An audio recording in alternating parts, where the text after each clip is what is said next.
اس میں جو سبق اور حکم اللہ رب العزت اپنے بندے کو دے رہا ہے، اس حکم کی شروعات مجھے یاد کرو میں تجھے یاد کروں گا سے ہو رہا ہے۔ یہ مجھے اور تجھے کا فلسفہ ذرا آپ کو تب سمجھ میں آئے گا جب آپ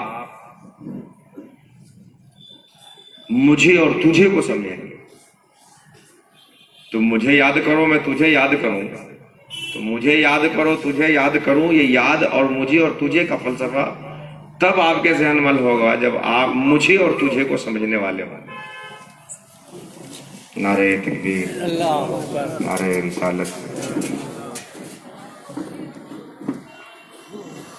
حضور داعی اسلام سرپرست اجلاس ہمارے بیچ تشریف فرما ہوئے، اللہ تبارک و تعالی حضرت کی بابرکت ذات کو سلامت رکھے اور ہم سبوں کو ادب کے ساتھ اکتساب فیض کی توفیق عطا فرمائے۔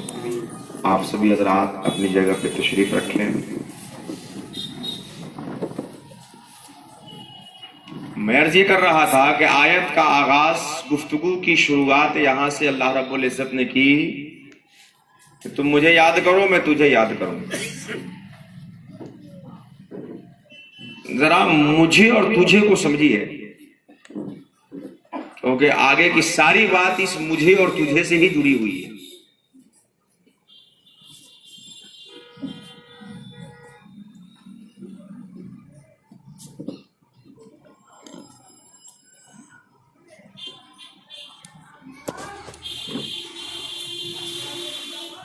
اللہ اپنے بندوں سے فرماتا ہے بندے تم مجھے یاد کرو، بندے اس کے بدلے میں تجھے یاد کروں گا۔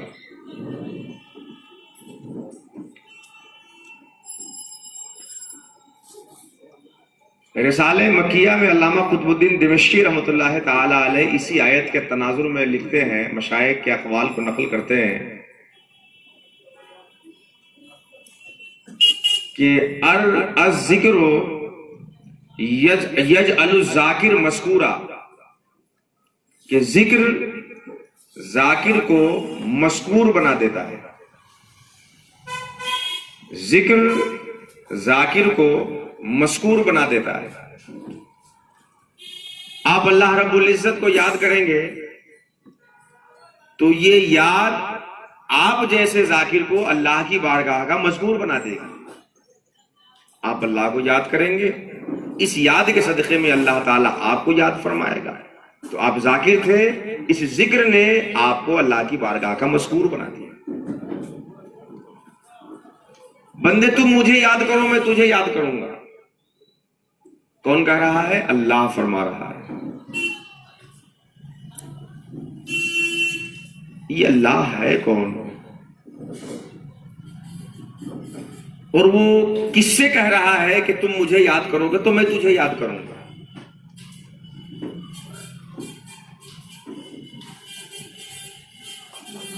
اللہ رب العزت قرآن حکیم میں خود اپنا تعارف کرتے ہوئے فرماتا ہے، مصطفیٰ جو لوگ آپ سے میرے بارے میں پوچھے کہ اللہ کون ہے، قل آپ ان کو بتا دیا کیجئے کہ اللہ احد، اللہ الصمد، لم یلد ولم یولد ولم یکن لہ کفوا احد۔ اللہ وہ ذات ہے جو یکتا ہے، اس کی طرح کسی کی ذات نہیں۔ اللہ وہ ہے جو صمد ہے، بے نیاز ہے، کائنات کا ہر ذرہ اس کا محتاج ہے پر وہ کسی کا محتاج نہیں ہے، بے نیاز ہے۔ واللہ غنی عن العالمین، عالم سے اللہ رب العزت بے نیاز ہے، اسے کسی کی حاجت نہیں۔ لم یلد ولم یولد، وہ اللہ نہ تو کسی کا باپ ہے نہ کسی کا بیٹا ہے، کائنات کے ہر ذرے کا خالق وہی ہے مگر وہ باپ نہیں ہے، کیونکہ باپ بنانے والے کے معنی میں استعمال نہیں ہوتا، ایک مخصوص معنی میں استعمال کیا جاتا ہے۔ آپ اگر کپڑا سل دیں تو آپ کپڑے کے باپ نہیں ہو جاتے، آپ اگر مکان بنا لیں تو آپ مکان کے باپ اور مکان آپ کا بیٹا نہیں بن جاتا۔ تو باپ اور بیٹے کے لیے ایک توالد و تناسل کا سلسلہ چاہیے، رشتہ چاہیے۔ تو کائنات کے ہر ذرے کا خالق وہی ہے، اور ہر ذرہ کائنات کا اسی کا بنایا ہوا ہے، لیکن باپ اور بیٹا ہونا جو ایک مخصوص جہت قرابت کا تقاضا کرتا ہے، توالد و تناسل کا تقاضا کرتا ہے، اس توالد و تناسل کی کیفیت اسے نہیں ہے، اور نہ وہ کسی کا باپ ہے اور نہ وہ کسی کا بیٹا ہے۔ وَلَمْ يَكُنْ لَهُ كُفُوًا أَحَدٌ، اور کوئی بھی چیز اس کے جیسے، اس کے شبیہ و عدیل، اس کی نظیر، اس کے پائے کا، اس کے جوڑ کا کوئی بھی چیز، کوئی بھی سامان کچھ بھی نہیں ہے، کیونکہ جو کچھ بھی ہے اپنی ذات میں بھی ایک ہے، اپنی صفتوں میں بھی ایک ہے۔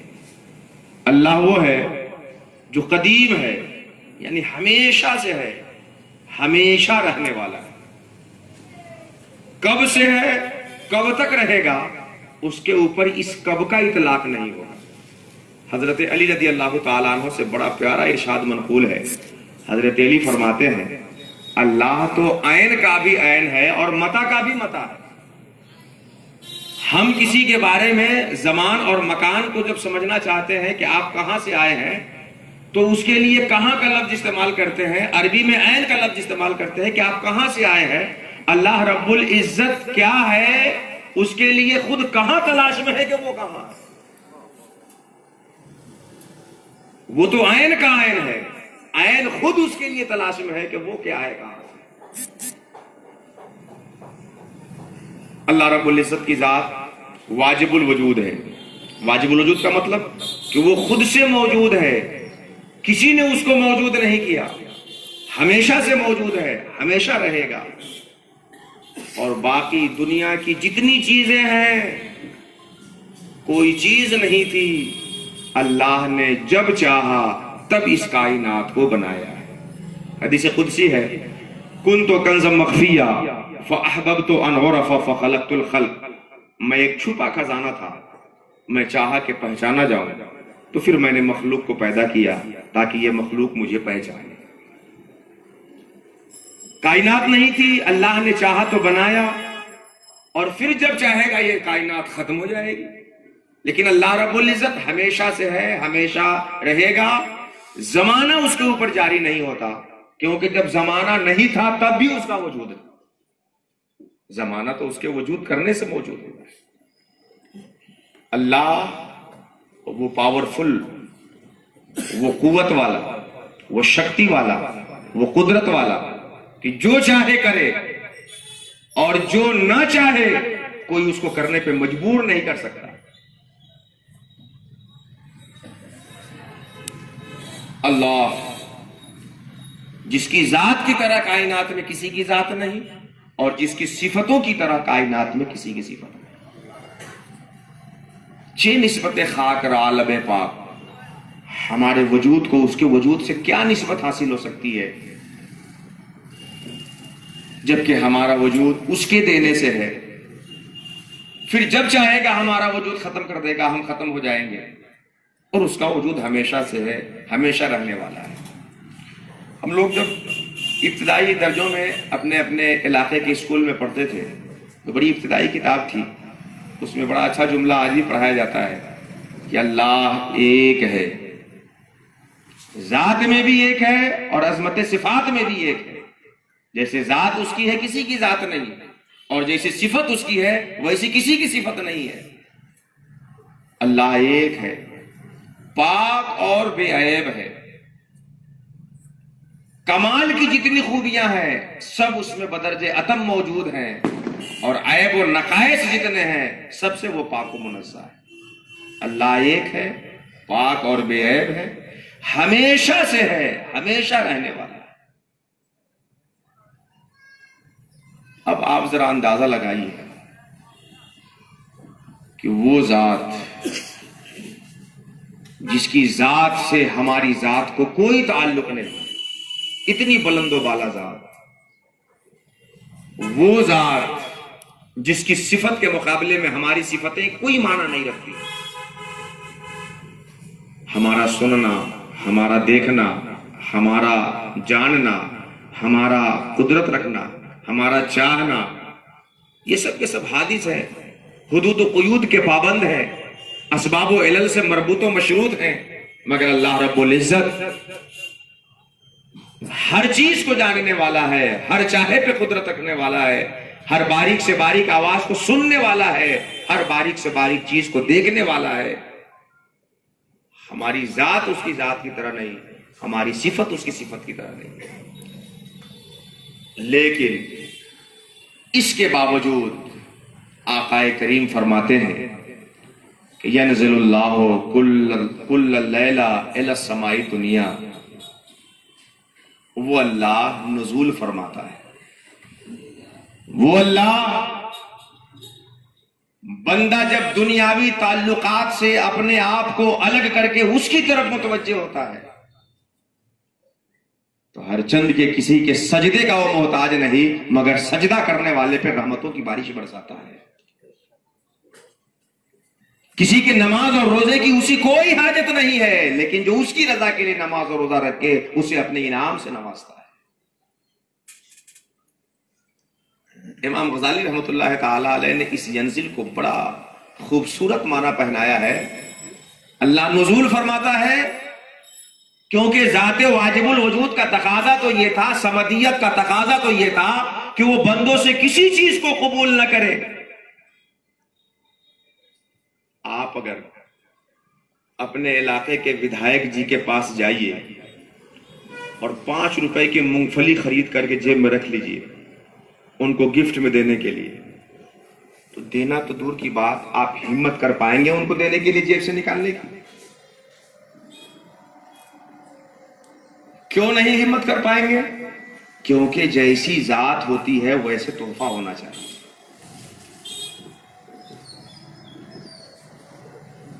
ان کی کیا حیثیت، 5 سال کے بعد خود وہ آپ کے پاس آ کے ہاتھ جوڑے، آپ کے ہوٹوں کی بھیک مانگے، لیکن ان کی مجلس میں آپ 150 روپے کی گفٹ کو نکالنے کی ہمت نہیں کرتے، بے ادبی سمجھتے۔ وہ بادشاہ اکبر، وہ بادشاہ حقیقی، ذات واجب الوجود، صمد بے نیاز،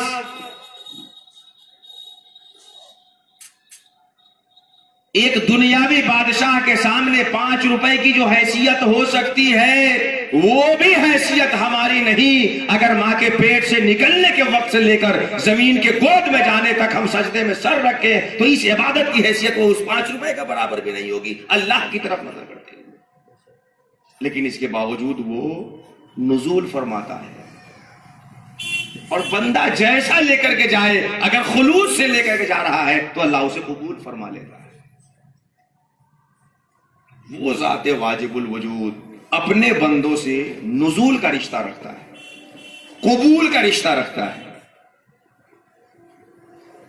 اور اس ذات واجب الوجود کا ہم سے اور آپ سے جو رشتہ ہے، اس پاک پروردگار کا ہم سے اور آپ سے جو تعلق اور سمبند ہے، وہ بڑا پیارا تعلق ہے، بڑا پیارا رشتہ ہے۔ قرآن حکیم کی متعدد آیتیں آپ اس ضمن میں اس مضمون پہ پڑھ سکتے ہیں، سمجھ سکتے ہیں، جس میں اللہ تعالیٰ نے اپنے رشتے کو اپنے بندوں سے اور اپنے بندے کے رشتے کو اپنے سے ان 81 رشتے کی صورت میں پیش فرمایا ہے، لین دین کے رشتے کی صورت میں پیش فرمایا ہے۔ اللہ تعالیٰ کی بارگاہ میں کچھ آپ پیش کریں، پھر اللہ تبارک و تعالیٰ اس تحفے کو قبول کر کے کچھ آپ کو انعام عطا فرمائے۔ اللہ تعالیٰ اپنے بندوں سے لین دین کا رشتہ رکھے ہوا ہے، جبکہ وہ بے نیاز ہے، ان سے کسی کی حاجت نہیں ہے، لیکن وہ اپنے صمدیت کے تقاضے سے بندوں پہ رحم فرماتے ہوئے نزول فرمانے والا ہے اور بندوں سے لین دین کا رشتہ قائم کرنے والا۔ قرآن حکیم کی یہی ایک آیت جو آپ کے سامنے میں نے ابھی تلاوت کی، فَاذْكُرُونِي أَذْكُرُكُمْ، تم مجھے یاد کرو میں تجھے یاد کروں۔ آپ اللہ کو یاد کریں گے، اللہ آپ کو یاد کریں گے۔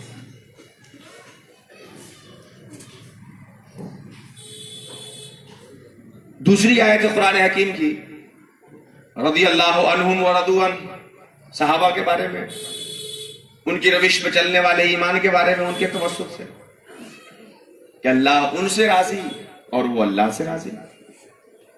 قرآن شریف کی ایک تیسری آیت ہے فَسَوْفَ يَأْتِي اللَّهُ بِقَوْمٍ يُحِبُّهُمْ وَيُحِبُّونَهُ، اللہ ایسے قوم کو لائے گا جو قوم اللہ سے محبت کرے گی اور اللہ ان لوگوں سے محبت فرمائے گا. تو قوم اللہ سے محبت کرے گی اور اللہ ان سے محبت کرے گا. تو یہ محبت کا بھی رشتہ دوہرا ہوا، ذکر کا رشتہ دوہرا ہوا. آپ اللہ کے فیصلے سے راضی ہو جائیے، اللہ آپ کے اعمال سے خوش ہو جائے گا.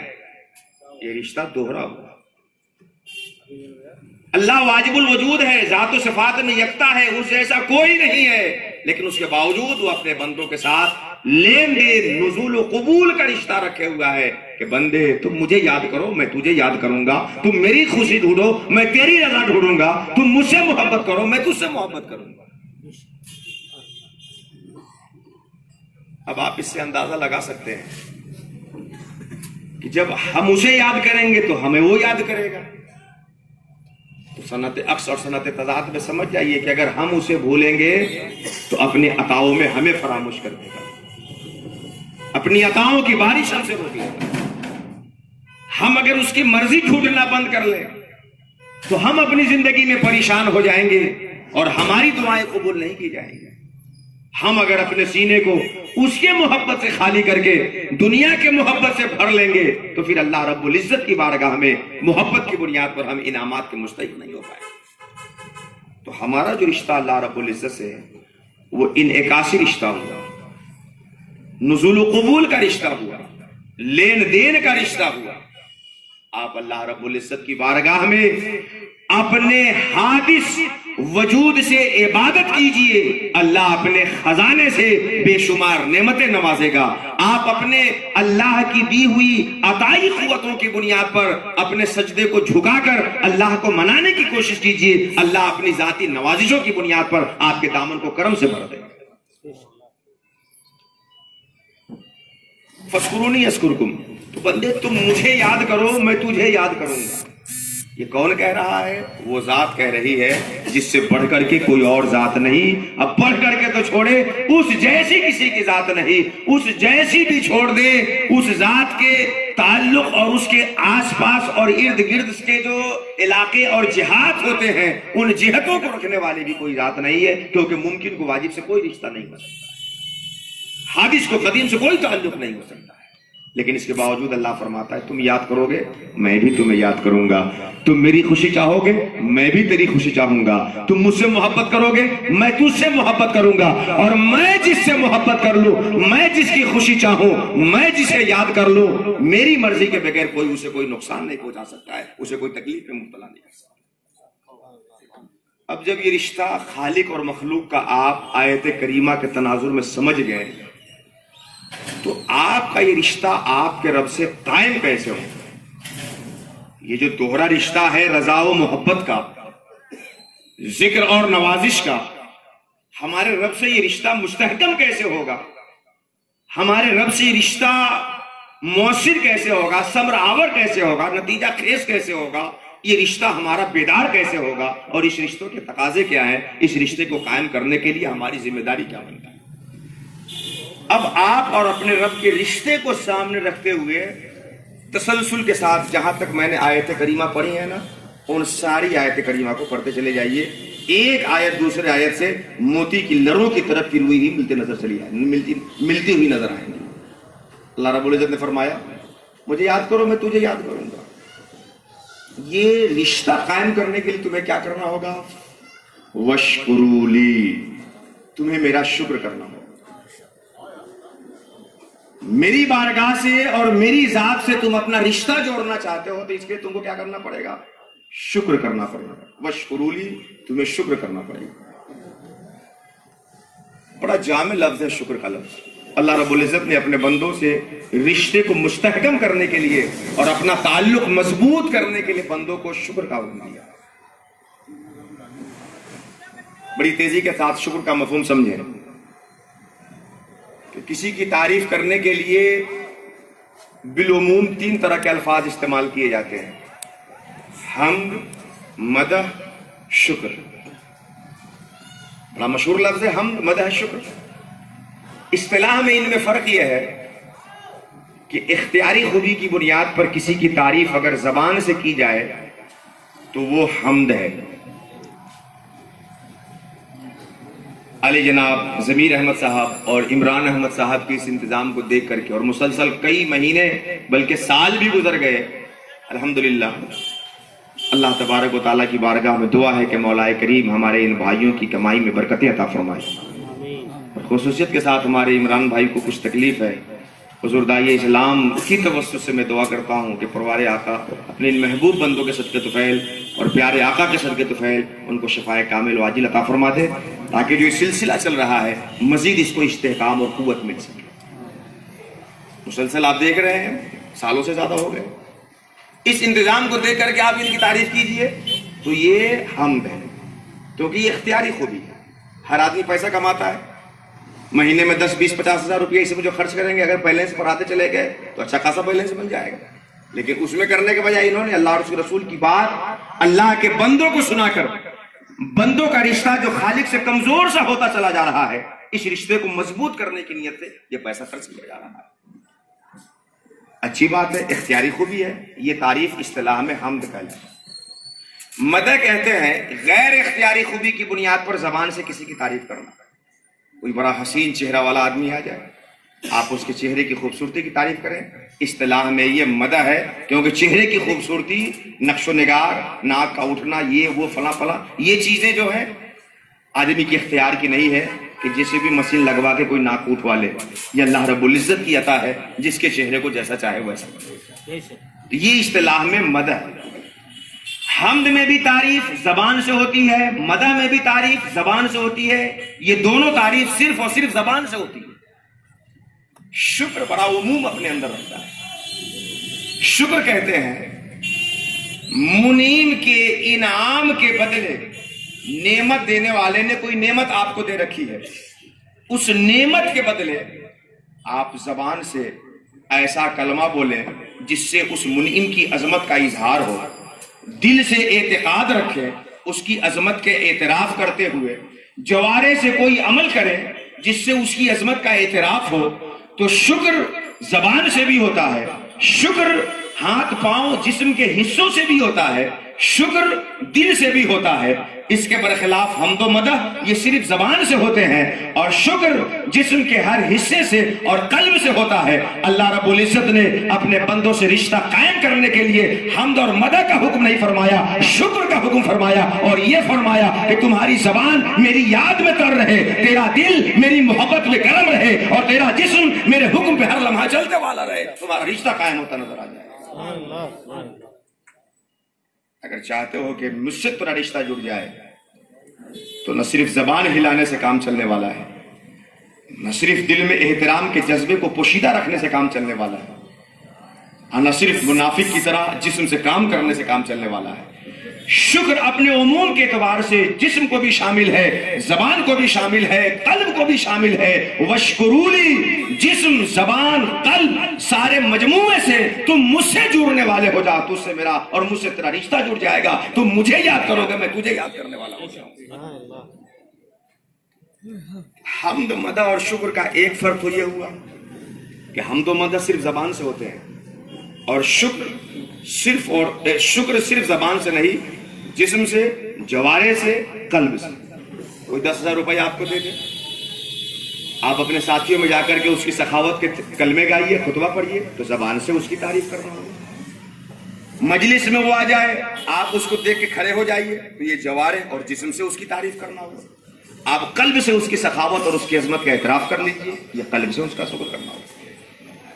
تو شکر اور حمد میں ایک فرق کیا ہوا کہ حمد اور مدح صرف زبان سے ہوتے ہیں، اور شکر جسم سے بھی اور قلب سے بھی، ان سب کو وسیع ہے شکر کا دائرہ.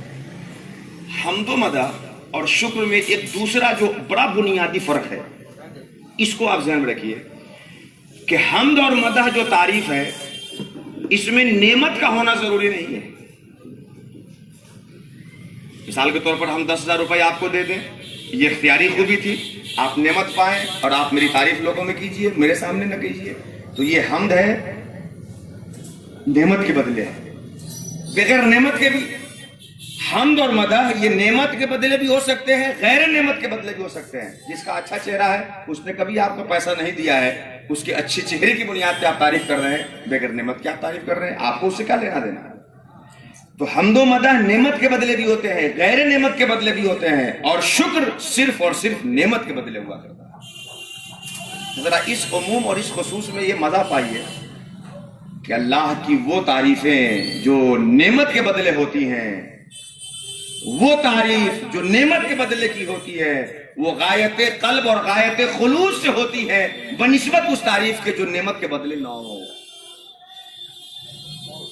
کسی نے آپ کو 10,000 روپے دے دیا ہے تو جس قدر دل سے اس کے لیے آپ کے لیے دعائیں اور تعریف نکلے گی، اس کے لیے نہ نکلے گی جو بڑے بڑا مالدار ہے لیکن کبھی 10 روپے آپ کو نہ دیے ہوگا۔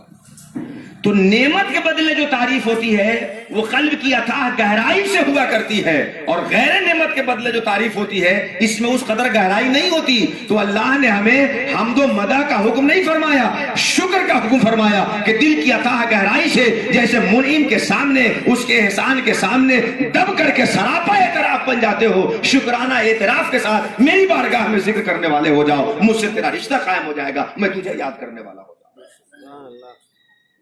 تو ہمارا اپنے رب سے رشتہ کیسے قائم ہوگا؟ اللہ رب العزت نے بڑا حسین فارمولہ فرمایا، وَاشْكُرُوا لِي، شکر کرتے رہو، وَلَا تَكْفُرُونَ، اور ناشکری مت کرو۔ اس کے لیے تمہیں مدد کیسے ملے گی؟ اس کے لیے تمہیں کرنا کیا پڑے گا اس شکر پہ قائم رہنے کے لیے؟ تو استعینوا بالصبر والصلاۃ، اس شکر پہ قائم رہنے کے لیے تم نماز اور صبر سے مدد چاہو۔ نماز دعا ہے اور صبر رک جانا ہے۔ اصطلاح شرع میں تو نماز ارکان مخصوصہ کے ساتھ دعا کا نام ہے۔ وضو کر لیجئے، قبلہ رو ہو جائیے، ستر عورت ڈھک لیجئے، تکبیر تحریمہ کے بعد اللہ اکبر کہہ کے ہاتھ باندھ لیجئے، 2 رکعت نماز پڑھ لیجئے، یہ صلاۃ ہے اصطلاح میں۔ اور نماز یہ اہم العبادات ہے۔ اللہ رب العزت نے جن جن چیزوں کے کرنے کا حکم دیا ہے اس میں سب سے عام ترین عبادت نماز ہے۔ تسمیت الکل باسم الجزء الاشرف، اشرف جز کے ذریعے سے ہر ایک کل کی تعبیر کر دی گئی۔ اشرف عبادت کے ذریعے سے اللہ نے جن کاموں کے کرنے کا حکم دیا ہے ان سارے کاموں کی تعبیر کر دی، اور نماز سے جن جن کاموں کا اللہ نے حکم دیا ہے وہ سارے کام اس میں شامل ہیں۔ اور صبر رکنے کے معنی میں اللہ نے جن جن کاموں سے آپ کو منع فرما دیا ہے ان کاموں سے صبر کر لیجئے، ان کاموں سے رک جائیے۔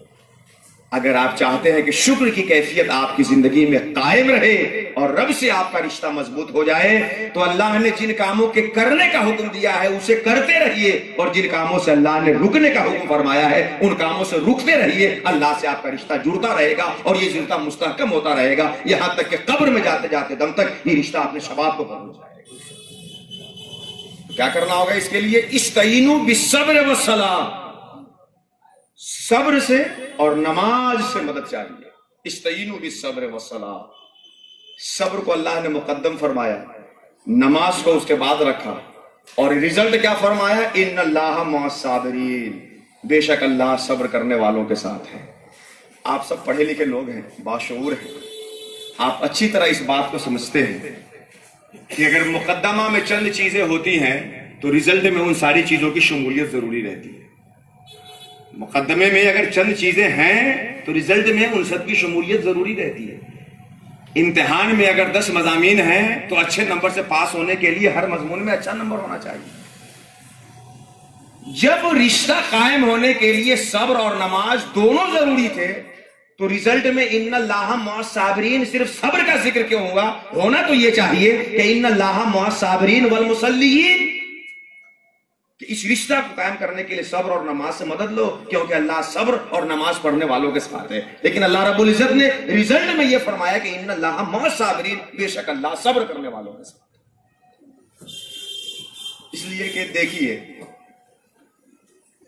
اللہ نے جن کاموں کے کرنے کا حکم دیا ہے ان کاموں کو تو ہمیں کرنا ہے ہی، ہر عمل کو ہمیں انجام دینا ہے۔ لیکن آج اولاً تو ہماری زندگی معمورات سے الگ ہو گئی، فرائض واجبات سے الگ ہو گئی۔ اللہ نے ہمیں کیا کرنے کا حکم دیا ہے؟ سب سے واضح سی بات نماز ہے، جس کی پابندی ہماری زندگی سے ختم ہو گئی۔ جبکہ نماز چھوڑنے میں اور کفر کے بیچ سرکار دو عالم نے اس قدر رشتہ باندھ دیا ہے کہ من ترک الصلاۃ متعمداً فقد کفر. یہ ترک صلاۃ ہماری زندگی کا لازمی حصہ بن گیا. لیکن اس کے باوجود اعمال تو کچھ آدمی انجام دے لیں گے جو کرنے کے قبیل سے ہے، مگر رکنے میں بڑی کوتاہیاں ہوتی ہیں. نماز پڑھ لیتے ہیں، روزہ بھی رکھ لیتے ہیں، 2-4-10 روپے رمضان میں مسجد میں جمعہ کے دن ڈبے میں بھی ڈال دیتے ہیں، لیکن اللہ نے جن کاموں سے منع فرمایا ہے ان کاموں سے بچنا ہماری زندگی میں نہیں ہوتا. 10 لاکھ روپے حرام کما کر کے لا رہے ہیں، اس میں سے 10 روپے مسجد میں ڈال دیا، بھائی صدقہ کر رہے ہیں، خیرات کر رہے ہیں.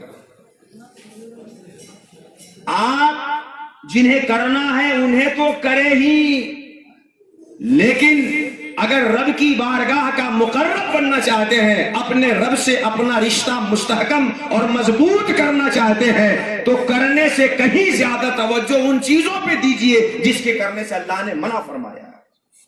ترک ذرۃ مما نہی اللہ تعالی عنہ خیر من عبادت الثقلین. اللہ نے جن چیزوں سے منع کر دیا ہے ان چیزوں سے باز رہنا کرتے ہوئے ثقلین کی عبادت سے بہتر ہے. تو آپ اپنی زندگی میں اللہ نے جن کاموں کے کرنے کا حکم دیا ہے اسے بھی کریں، لیکن اس کے ساتھ ساتھ خاص توجہ ان حراموں سے بچنے پہ رکھائیے جس سے اللہ نے آپ کو رکنے کا حکم دے دیا ہے. تو جسے اللہ نے آپ کو کرنے کا حکم دیا اسے کیجئے، اور جسے اللہ تعالیٰ نے آپ سے باز رہنے کا حکم دیا ہے ان چیزوں سے باز آ جائیے. وَاسْتَعِينُوا بِالصَّبْرِ وَالصَّلَاةِ إِنَّ اللَّهَ مَعَ الصَّابِرِينَ. اس کے لیے اللہ نے جسے کرنے کا حکم دیا ہے جب آپ اس کو کرنے چلیں گے، اور اللہ نے جس سے رکنے کا حکم دیا ہے جب اس سے آپ رک جائیں گے، تو زندگی میں بڑے مرحلے آپ کو آئیں گے. اور آئیں گے کیا، آپ تو اس سے خوب دوچار ہو رہے ہیں. اللہ نے جسے کہا ہے کرنے کو، بسا اوقات اس کام کو کرنے میں ہماری دنیا کا بڑا نقصان اٹھانا پڑتا ہے. اللہ نے جسے کہا ہے نہ کرنے کو، وہاں اگر ہم اس کو نہیں کرتے ہیں تو بڑا نقصان ہو رہا ہے، اور حرام کو کر لینے سے فائدہ ہو رہا ہے، حرام کو کر لینے سے نفع ہو رہا ہے. اور بسا اوقات فرض اس لیے چھوڑ دیتے ہیں کہ دنیا کا نفع حاصل ہو رہا ہے یا دنیا کا نقصان آ رہا ہے. ہماری صورتحال یہ ہے کہ دنیا کے نفع نقصان کے تصور میں اس قدر بندھ چکے ہیں کہ اللہ کے منع کا خیال نہیں ہے اور اللہ کے حکم کی حیثیت کا خیال ہمارے سامنے نہیں. اگر ہم چاہتے ہیں کہ رب سے ہمارا رشتہ مستحکم ہو، قائم ہو، مضبوط ہو، جڑے، تو اللہ نے جن کاموں کے کرنے کا ہمیں حکم دیا ہے ان کاموں کو ہم کریں، اور اللہ نے جن کاموں سے روک دیا ہے ہم دنیا کا نفع دیکھ کر کے اللہ کے منع کیے ہوئے کام کے قریب کبھی بھی نہ جائیں. کیونکہ ہم دنیا کے نفع نقصان کے بندے نہیں ہیں، ہم خوشی اور غم کے بندے نہیں ہیں، ہم راحت و تکلیف کے بندے نہیں ہیں. الہ العالمین، ہم تو تجھ سے اپنا رشتہ جوڑنا چاہتے ہیں، ہم تیرا بندہ بننا چاہتے ہیں. ہماری حالت تو یہ ہونی چاہیے کہ اگر اللہ ہمیں در در بھیک منگا کر اپنی رضا دے تو بھیک مانگ کے اللہ کی رضا لینی چاہیے، اور اگر بادشاہ بنانے سے وہ ناراض ہوتا ہو تو اس بادشاہت کو لات مار کر کے فقیری کو گود لے لینا چاہیے. ہم فقیری اور مالداری کے بندے نہیں ہیں، ہم تو اپنے رب کے بندے ہیں. ہمارا رب جس سے راضی ہوگا ہم اس بات پہ قائم ہوتے ہوئے نظر آئیں. آج یہی فلسفہ ہماری زندگی سے رخصت سا ہو رہا ہے، ہمارے ذہن و دماغ میں مدین سا ہو رہا ہے. دنیا کے نفع نقصان کا اتنا تصور جمع ہوا ہے، اتنا تصور جمع ہوا ہے کہ خلاف شرع قدم اٹھائیں گے تو کیا نقصان ہوگا یہ تصور نہیں ہے. اللہ نے کہا ہے کرنے کو، اگر اس کو نہ کریں گے تو کیا وبال ہوگا ہمیں اس کا تصور نہیں ہے. اور جب تک ہم اپنے بنائے ہوئے نفع نقصان کے معیار سے اوپر نہیں اٹھیں گے تب تک اللہ کا بندہ نہیں بن سکتے، حقیقت میں نہیں بن سکتے، اپنے نفع نقصان کا بندہ بنتے رہیں گے. بخاری شریف کی بڑی پیاری حدیث ہے. آقا کریم فرماتے ہیں تائسا عبد الدنیا، تائسا عبد الدینار، تائسا عبد الدرہم. درہم کا بندہ ہلاک ہو گیا، دینار کا بندہ ہلاک ہو گیا، دنیا کا بندہ ہلاک ہو گیا. کون ہے دنیا کا بندہ؟ کون ہے درہم کا بندہ؟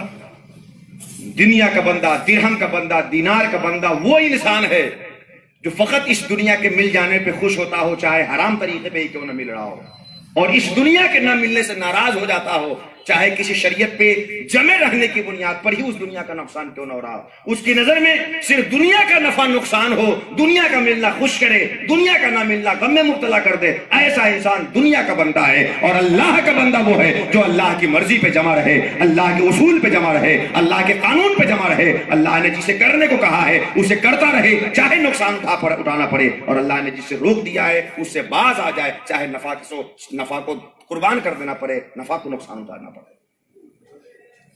آج جو ہماری زندگی ہے، ہم نے نفع اور نقصان کا ایک معیار بنا لیا۔ اگر اس معیار کے مطابق ہمیں نفع مل رہا ہے تو ہم خوش ہوتے ہیں، بھلے شریعت چھوٹ رہی ہو، اللہ کی مرضی چھوٹ جائے۔ ہم نے ایک نقصان کا معیار بنا لیا ہے، اگر اس معیار کے مطابق ہمیں کوئی نقصان آ رہا ہے تو ہم غم میں مبتلا ہو جاتے ہیں، بھلے اس نقصان کو اگرچہ ہم نے قبول کیا ہو اللہ کے حکم پہ عمل کرنے کے لیے۔ ہمارا معیار، مدرسے والے ہمارے نذرانوں کو بڑھا دیں تو اب سوچتے ہیں کہ بڑا ہمارا نفع چل رہا ہے۔ آپ کی دکان میں 15,000 مہینے آمدنی تھی، اس مہینے سے 20,000 ہو جائے، پرسکون خواب کی زندگی گزاریں گے، اللہ کا شکر ہے۔ ایک طالب علم اچھے رزلٹ سے دوسرے نمبر پہ دوسرے کلاس میں چلا جا رہا ہے، نفع نقصان کا یہ معیار ہے، اگر یہ ہو رہا ہے تو ہم خوش ہیں۔ نماز چھوڑ کر، روزہ چھوڑ کر، فرض چھوڑ کر، واجب چھوڑ کر، حرام کر کے، مکروہ تحریمی کر کے، اللہ کے منع کیے ہوئے کاموں کو انجام دے کر کے ہم جہنم کے مستحق بنے جا رہے ہیں، مگر یہ خوف ہمیں نہیں ستا رہا ہے۔ نذرانے کا بڑھ جانا خوشی میں مبتلا کر دیا ہے، دکان کی آمدنی کا بڑھ جانا خوشی میں مبتلا کر دیا ہے، اچھے رزلٹ سے پاس ہو جانا خوشی میں مبتلا کر دیا ہے۔ یہ سارے نفع کے سامان اسی دنیا تک محدود رہیں گے، اگر اللہ ناراض ہو جائے گا تو ہمیں اس کی ناراضگی کے نقصان سے کوئی بچا نہیں پائے گا۔ ہم نے جو معیار بنا لیا نفع نقصان کا، اس معیار میں آج ہم اتنے جکڑ چکے ہیں کہ اس سے اوپر اٹھ کر کے اللہ کی مرضی کا تصور ہی نہیں کر پا رہے ہیں۔ اور جب تک آپ اپنے معیار سے اوپر اٹھ کر کے اللہ کے فیصلے پہ نہیں آئیں گے، تب تک ابدیت کا مزہ نہیں پائیں گے اور اپنے رب سے آپ کا رشتہ نہیں جڑ سکے گا، قائم ہو سکے گا۔ سب سے بنیادی چیز یہ ہے کہ ہم اپنے بنائے ہوئے نفع نقصان کے معیار سے اٹھ کر اللہ کے معیار پہ آئیں۔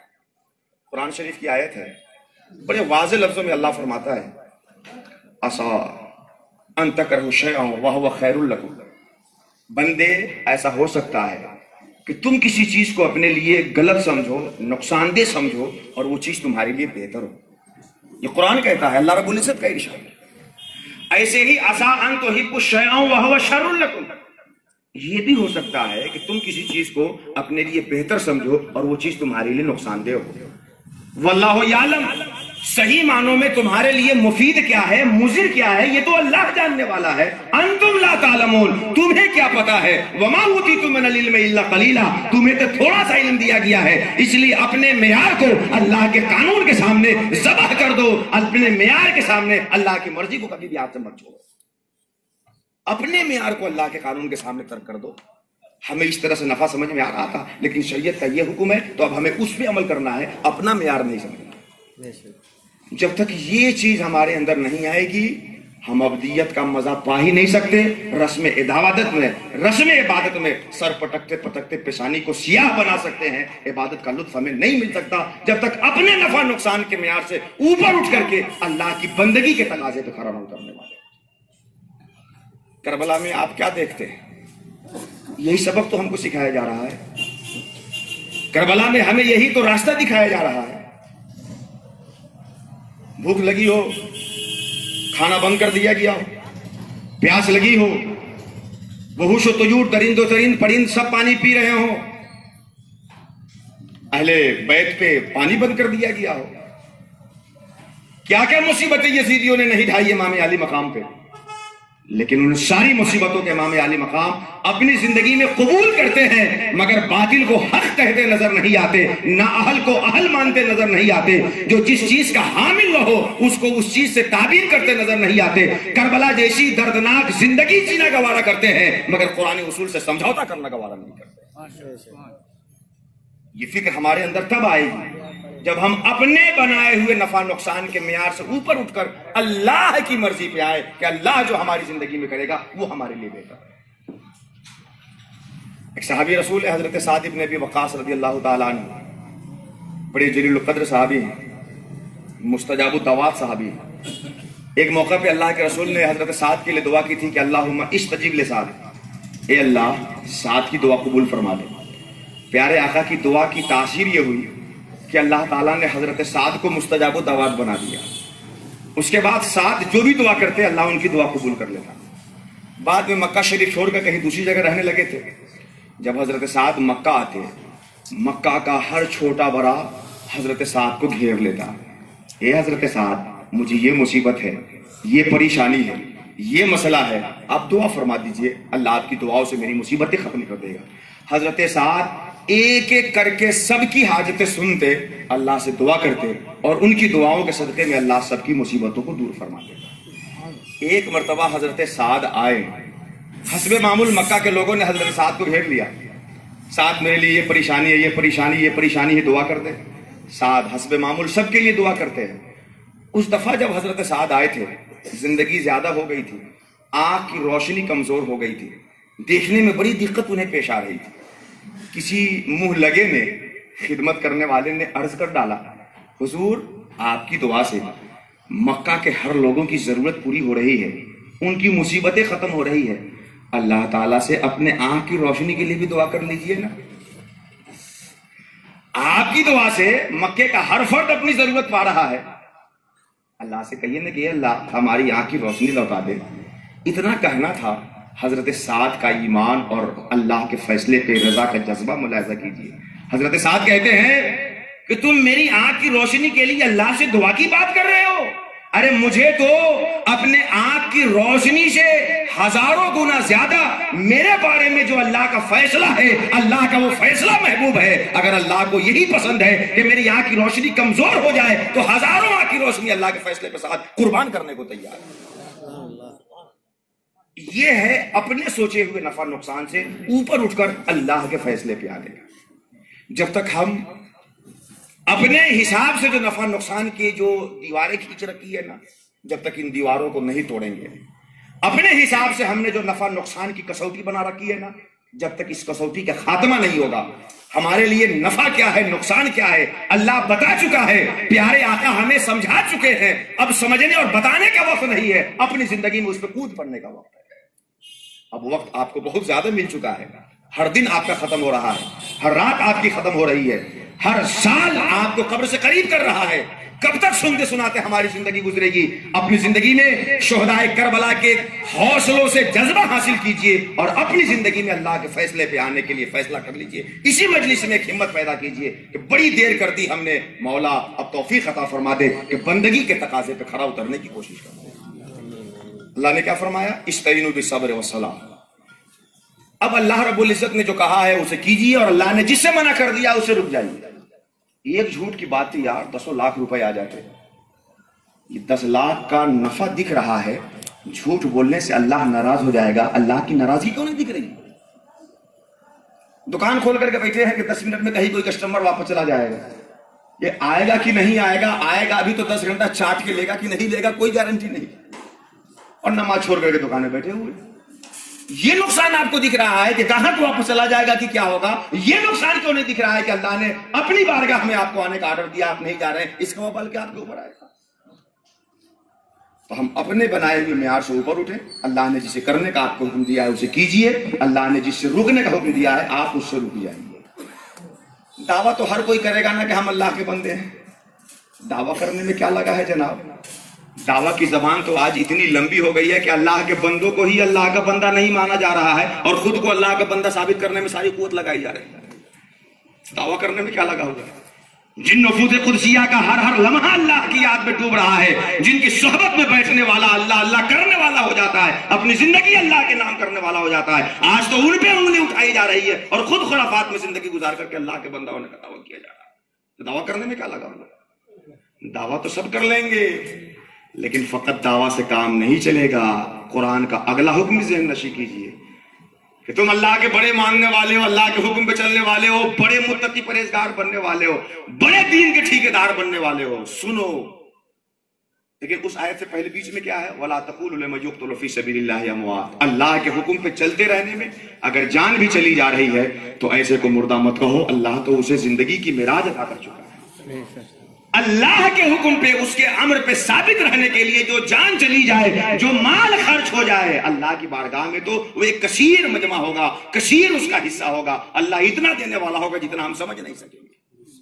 تو اگر اللہ کے حکم پہ ڈٹے رہنے میں جان و مال آپ کا کم ہو رہا ہے، نقصان ہو رہا ہے، خرچ ہو رہا ہو، تو یہ تصور مٹا دیجئے کہ آپ کا نقصان ہوا ہے۔ وَلَا تَقُولُوا لِمَنْ يُقْتَلْ فِي سَبِيلِ اللَّهِ أَمْوَاتٌ، اللہ کی بات پہ جمے رہنے میں اگر جان جا رہی ہے تو ایسے شخص کو مردہ مت کہو، اللہ نے تو اسے زندگی کی معراج دے دی ہے، اللہ نے اسے زندگی کے اعلیٰ مقام پہ پہنچا دیا ہے۔ تم اس مجازی زندگی سے اس حقیقی زندگی کو کیا سمجھ سکو؟ انتم لا تشعرون۔ اس کے بعد کیا فرمایا؟ وَلَنَبْلُوَنَّكُمْ، یہ جو پکے دعوے دار بنے ہو نا، ضرور تمہارا امتحان لیں گے کہ کس کا ربط اس کے قلب سے میرے ساتھ ہے اور کون صرف زبانی ربط کا اظہار کرنے والا ہے۔ یہ اللہ کا بندہ بننے کا دعویٰ کر دینے سے کام نہیں چلے گا۔ قرآن میں کیا کہا؟ اللہ نے کیا فرمایا؟ وَلَنَبْلُوَنَّكُمْ، ہم ضرور آزمائیں گے، ضرور آزمائیں گے، ضرور آزمائیں گے۔ عربی گرامر کے حساب سے اس سے بڑی تاکیدیں ہیں فن کے حساب سے۔ وَلَنَبْلُوَنَّكُمْ، لام تاکید کے لیے، نون تاکید کے لیے، اور وہ بھی نون ثقیلہ مشدد نون تاکید کے لیے، بڑی تاکید اللہ نے کی کہ ہم ضرور ضرور تمہیں آزمائیں گے۔ کیسے آزمائیں گے؟ بھوک دے کر، پیاس دے کر، جان و مال کی کمی دے کر، دنیا کی مصیبتوں میں مبتلا کر کے، یہ ساری مصیبتیں دے کے ہم تمہیں ضرور آزمائیں گے۔ تم کیسے بچ سکو گے جبکہ ہم نے سنت بنانے کے لیے مصطفیٰ کو آزمائش میں ڈالا ہے؟ تم کیسے اس آزمائش سے بچ سکو گے جبکہ ہم نے اس کو طریقہ بنانے کے لیے، سنت بنانے کے لیے مصطفیٰ پہ ہم نے آزمائش ڈالی؟ بخاری شریف کی حدیث ہے، ہرقل کے بادشاہ میں جب ابو سفیان پیش کیے گئے، بڑی لمبی حدیث ہے، یہاں سنانے کا وقت نہیں ہے۔ ابو سفیان سے روم کے بادشاہ نے، ہرقل نے پوچھا کہ تمہارے بیچ جو نبی ہونے کا دعویٰ کر رہے ہیں، کبھی تم لوگوں کی لڑائی ان سے ہوئی ہے؟ ابو سفیان کہتے ہیں کہ ہاں، متعدد لڑائی ہوئی ہے۔ ہرقل نے پوچھا کہ لڑائی کیسی ہوئی ان سے؟ جو لڑائی ہوئی اس کا رزلٹ کیا رہا، نتیجہ کیا رہا؟ تم جیتے کہ وہ جیتے؟ ابو سفیان کہتے ہیں کہ ہمارے اور ان کے بیچ جو لڑائی ہوئی نا، الحرب بیننا و بینہم سجال، ہمارے اور ان کے بیچ جو لڑائی ہوئی وہ ڈول کی طرح ہے کہ کنویں کے پاس کوئی ڈول ہو، جو جاتا ہے پی لیتا ہے، جو پہلے جاتا ہے پہلے پیتا ہے، جو بعد میں جاتا ہے بعد میں پیتا ہے۔ یعنی نتیجہ کبھی پیش کرنے کی بنیاد پر ہم پا جاتے ہیں، تیاری کی بنیاد پر، اور کبھی نتیجہ ان کے ہاتھ میں جاتا ہے۔ یعنی جب لڑائی ہماری ان سے ہوئی ہے نبی سے، تو کبھی وہ جیتے ہیں کبھی ہم جیتے ہیں۔ تو امتحاناً تو پیارے آقا پہ آزمائشیں آئی ہیں سنت بنانے کے لیے، ہمیں آپ کو سکھانے کے لیے، تو ہم آپ کیسے آزمائش سے بچ جائیں گے؟ اللہ نے فرمایا ضرور تمہیں ہم آزمائیں گے۔ جب مصیبت آئے آپ کی زندگی میں، پریشانی آئے آپ کی زندگی میں، آگے اللہ فرماتا ہے وَبَشِّرِ الصَّابِرِينَ، میرے صبر کرنے والے بندے کو خوشخبری سنا دیجئے۔ مصیبتوں کی آندیاں آنے کے باوجود میرے قانون پہ جمے رہنے والے بندے کو بشارت سنا دیجئے۔ یزیدی قوتوں کے سامنے میرے حق کے پرچم کو لے کر کے آگے بڑھنے والوں کو خوشخبری سنا دیجئے۔ ہر باطل قوتوں کے سامنے حق کا پیغام لے کر کے جو میرا بندہ بڑھے گا، ایسے صابر بندوں کو آپ بشارت سنا دیجئے۔ بشری صابرین، جو مصیبتوں اور پریشانیوں اور ہر حال میں اللہ کے قانون پہ جمے ہوئے رہیں، ان کے لیے خوشخبری سنا دیجئے۔ کیا خوشخبری؟ وبشر الصابرین، بشارت ہو ان صابرین کے لیے، الذین اذا اصابتهم مصیبہ، کہ جب ان کو مصیبت آتی ہے تو وہ یہی کہتے ہیں انا للہ و انا الیہ راجعون۔